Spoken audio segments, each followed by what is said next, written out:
What's this? You pooped on my bed. You scared? Oh, don't be scared. Come in.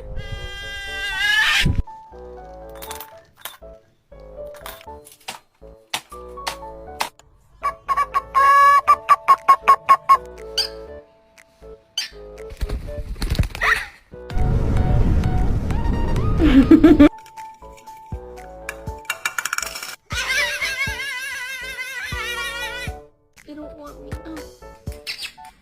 Oh my god. Not permitted to tell the other housemates about what Dexter. she nominated.